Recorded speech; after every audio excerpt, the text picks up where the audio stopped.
there are two, three things that we address, right? The first one was the smell and aesthetic part of it.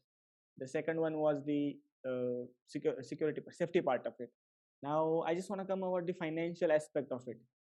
So, whenever you are buying something that, or you are selling something to a customer, you have to justify the cost of that device, right? So, tell us a little bit about the financial of your device, Vayu. So, for example, let's say I am a customer. Yeah. See, my pitch is very, as of now, okay, it's rather simple. Okay. This is a semi-commercial decision. See, if you look back and if you consider the past 5 decisions you took of buying, okay, and if I ask you to put a value in front of it, and if I ask you now, that the value part is the quantitative part, but if I ask you qualitatively, tell me what benefit it is going to accrue to the world at large. So you will realize that most of our purchase decisions are for our convenience. Okay. So, do you travel by train? Sometimes. Sometimes. Have you traveled by AC compartment? Not yet. Not yet. Or did you fly to a destination instead of taking the train? No, actually, I have traveled very less. So, you have traveled very less. Most of the travel I have done with car. So, car also has AC. Yeah. For example, do you take cab? Yes. Uber, Ola, etc. Yes. Well, suppose the cab takes 350 rupees and then it is possible to go in 25 by bus.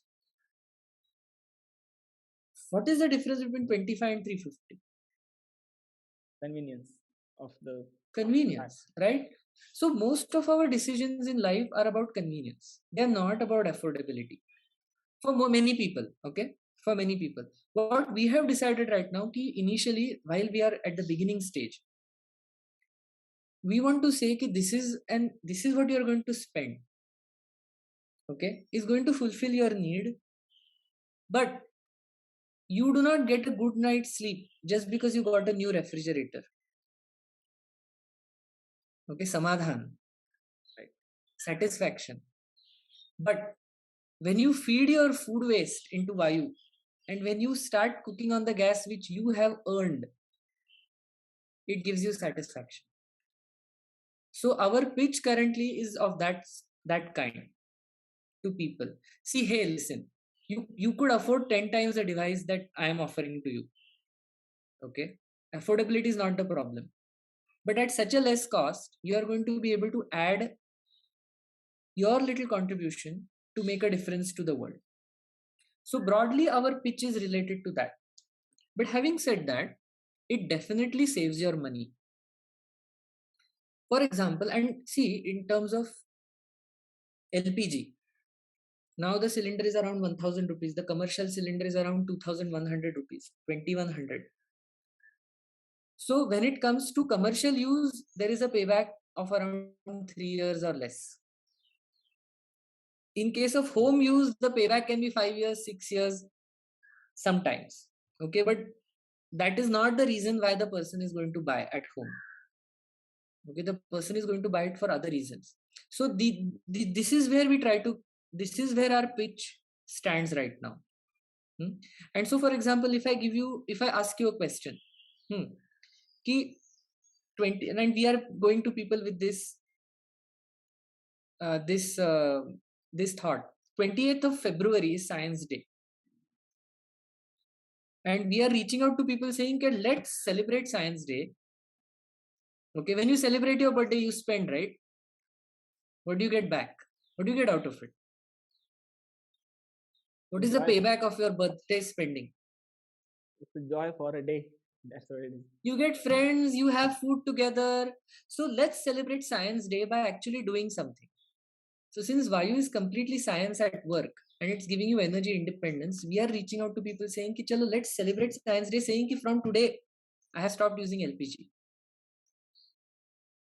And whatever you have spent, okay, is going to inspire 100 other people. That's the value of your spending. And when 100 other people get inspired, 100 times the problem gets solved than what you are solving individually. So we are trying to reach out to people in this way right now. Okay. Our, yeah. So like basically you are following the model of like Tesla itself.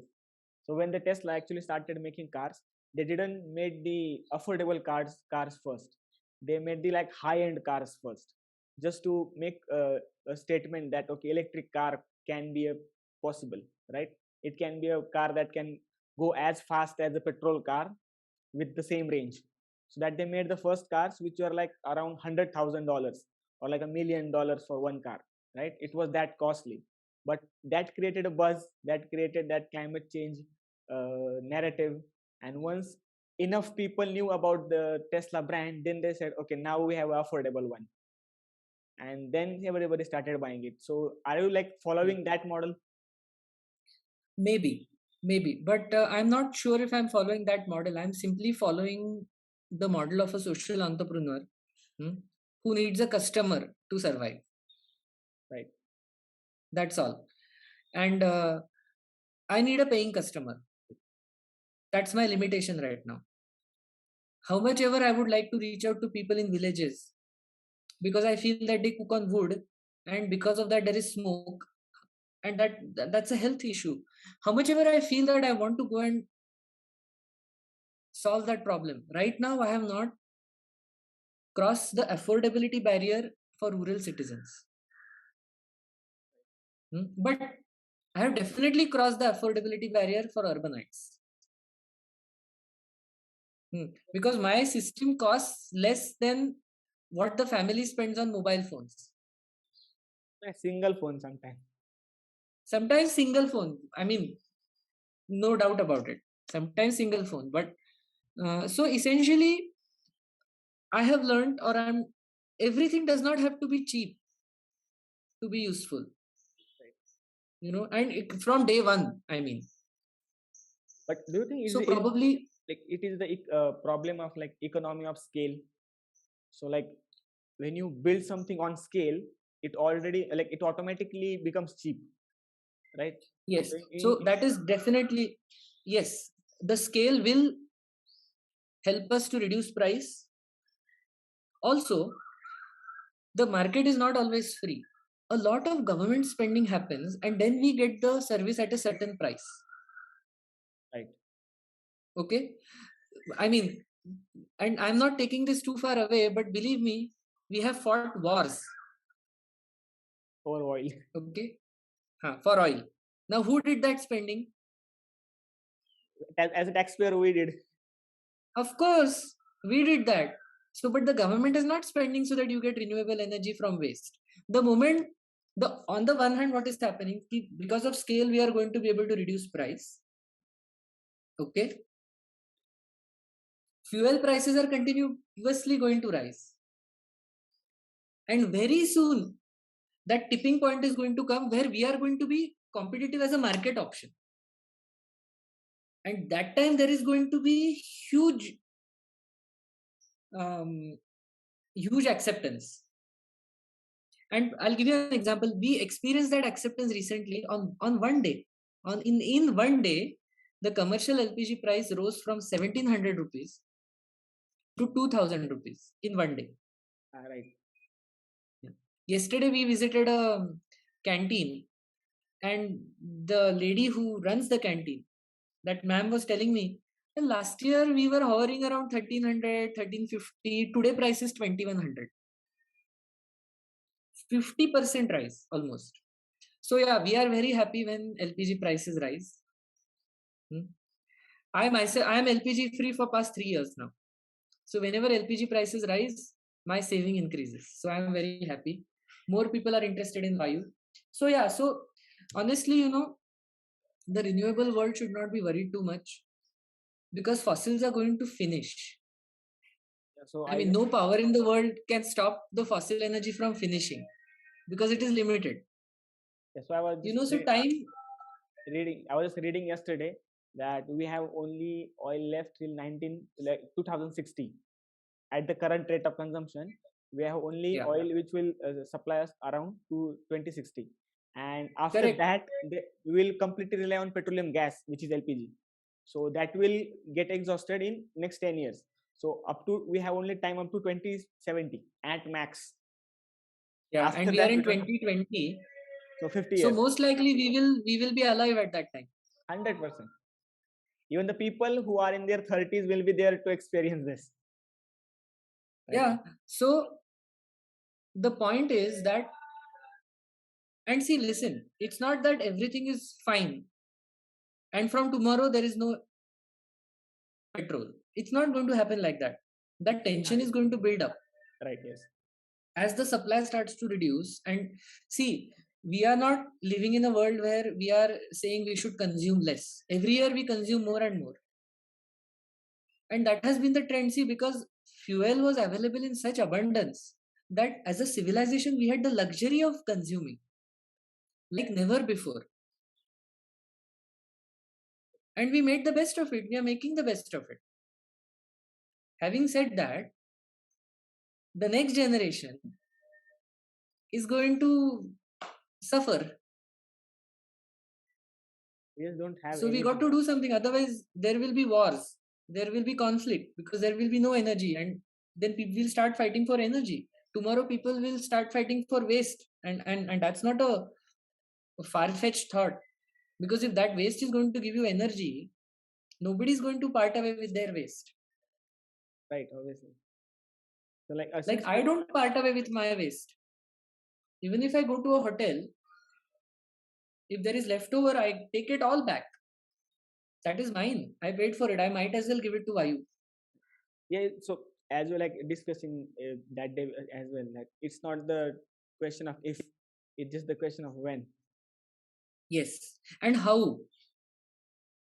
Whether we'll make it happen causing more and more suffering, conflict, more and more war, or we will stand up to this challenge and ensure that the transition happens smoothly. Now that is, Especially in country like ours, we don't have oil reserves. So everything that we use is imported. So it has a huge economic cost on us, right? yes, indeed so. So since I'm not using LPG for the past 3 years, I have helped contribute to reducing our foreign exchange burden At one point, yes. at little at my level. Yeah. Hmm. So I was just reading So about give that. up your, yeah, we That give has, up your LPG subsidy, and now we need to give up our LPG also. yeah. Like people have to understand one thing. I just read a couple of hours back that how government decides the fuel price, right? So when you are using LPG, government is the one who is deciding your price. But you have something like Vayu in your house, you are the one who is deciding everything. It's not government. You're saying you have to pay like 2,000 rupees for that cylinder. You paid once, and that's it. It's done for your life. Yes, in some sense, true. So like when people install devices in their houses, it's just a one time sale that you do, or is there some subscription model or something like that? Like how customers pay you? So right now we just, the customer buys the product, Okay. and we definitely offer service. So there is a particular activity that needs to be done every 6 months. We need to service the device. We offer that service. We keep reaching out to our customers, and that's an opportunity for us to go back and interact with our customers to ensure they're using their device properly. We share with them all the new learnings that we have learned over the past 6 months. If we have made some improvement, we ask them if make that improvement in their device. So that's, and if we develop some new product, for example, recently we started using electric lighters. So we now do offer it to our customers because it does make life a little easier. So this is how we keep communicating with our customers. Then we recently developed our sewage biogas system. So we now go back to our same supporters and ask them, now would you like to even manage your sewage in a sustainable way? And many of them adopt the new work that we have done. So it really helps us to keep in touch with our customers. It's Because basically a one time sell, right? You buy it one time. That's what it is. Yes, yes. And we ensure it works for a lifetime.